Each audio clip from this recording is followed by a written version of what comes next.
Hey, welcome back. This is Sal from SJ Cooks, and today we are making not just jalapeno poppers, but spicy jalapeno poppers. Yep, that's right. We are purposely trying to make these extra spicy. This video is a collaboration with three of my favorite YouTubers, Lance from Sleeper Barbecue, Justin over at CASKS-N-QUE, and Jason from Elite Barbecue Smokers.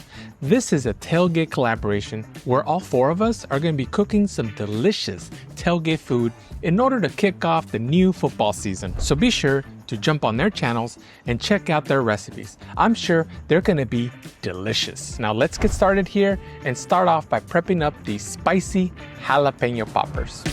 First thing we want to do is cut a little triangle and remove the top. Get yourself a sharp knife. It's important not to cut towards you like I am, but hey, take it easy on me. I'm just trying to get a good angle for the camera. Once you cut, remove the top and remove the seeds and the membrane. Okay, so it might seem weird to remove part of the pepper that makes it spicy, but remember, we have to make room for the cheese filling. It doesn't have to be super clean though. Repeat the process on all your peppers and hollow each of them out. I hollowed out about 10 peppers. So let's create the filling. In a bowl, you'll want to add some cream cheese. I'm using the chive and onion one, which I saw Lance do in a recent popper video, so I figured I'd borrow his idea here. Now, for those unfamiliar with Lance over at Sleeper Barbecue, not only is he a great cook, but he also has an embroidery business. In fact, he did a couple of my hats. Check out that fine embroidery work. Now, if you're interested in having your own hats or your own shirts, then be sure to hit him up. He does excellent work. Next, I'll place some freshly shredded mozzarella cheese. I'm adding a barbecue rub to it for a boost of flavor. Now, what am I doing to make these extra spicy? I'm adding some habaneros to the filling. These habaneros were roasted on a previous video. I made sure to roast some extra ones for this video. Talk about planning. I'll go ahead and take the charred skin off of these peppers. I don't want to get it all off though, just whatever flakes off. Now these habanero peppers, it's what's going to make these jalapeno peppers pop. This is what's going to differentiate a normal popper into an extra spicy pepper that will make your eyes tear up with joy. At least that's what I'm hoping for. Now before I add them, I'm going to give this stuffing a good mix. And then I'm going to place some of the stuffing aside for the wife because she really doesn't like spicy all that much. For the rest of the mixture, I'm going to add half of the habaneros and give it a mix. I'm going to give it a taste. Now this is perfect amount of spice, but I'm going to try to push the envelope and see how hot I can get, and I'm going to add in the rest of the habaneros and give it a good mix. Hopefully I don't live to regret this decision, but let's find out. Let's stuff our peppers. Make sure when you're stuffing to leave a little space on the peppers so you can add some leftover barbecue meat. Now normally I add some leftover barbecue meat to these, but unfortunately, I didn't have any available to me. But no worries, I do have a plan. I'm going to stuff them with some extra mozzarella cheese. Lastly, let's put the top on all of these, and then we're ready to wrap with our bacon. Give your stuffed peppers a good wrap. Take your time to get a good wrap. Now my wrapping abilities aren't as sharp, but hopefully you can take a bit more time and wrap them a little bit better, so they present a little nicer. Now for the spicy peppers, I'm placing in some toothpicks on both ends of the peppers. This way my wife and I can tell them apart.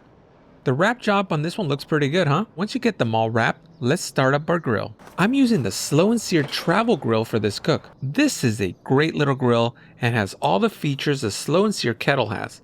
Except, well, as you can see, it's smaller. It makes for a great grill to take to a tailgate party or wherever you want to cook up some food. Let's remove the grate and the charcoal basket. Let's place in a lighter cube, light it up, then place a small Weber chimney and light up the coals. Once lit and most of the smoke is gone, let's place back our charcoal basket and place in a bed of unlit coals at the bottom. And then dump our lit charcoal. To make cleanup easier, I'm also placing in some aluminum foil opposite of the coals. Place in our grate and then spray the grates with oil. Rotate and get the other side as well. The oil is going to prevent anything from sticking. Let's place in our spicy jalapeno poppers. Once they're all in, let's close the lid and get cooking. The travel grill is running about 350 degrees Fahrenheit, which is a nice roasting temperature. About 45 minutes later, let's check on these. These look fantastic. The peppers are cooked all the way through, and the bacon, well, it's crisped up nicely. Let's remove. You do have to remember to let them sit for a bit to cool down. The spicy poppers and the super hot cheese is a recipe for a very, very hot bite. And don't say I didn't warn you. Before closing down, I'm going to use a balled up aluminum foil to knock some of the cheese bits left behind. Next, close the lid, the top vent, and the bottom vent as well. This should extinguish your fire pretty quickly. Now let's give these extra spicy poppers a taste test. Take out the toothpicks.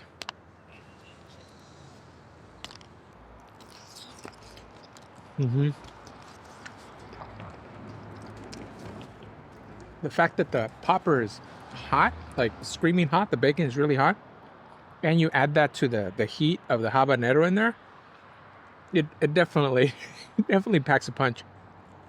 But next time I'm gonna limit the habaneros down to 2.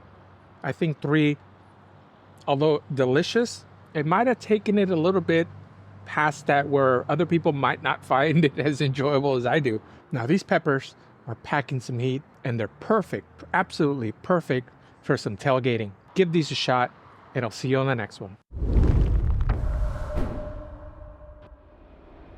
See, no watery eyes.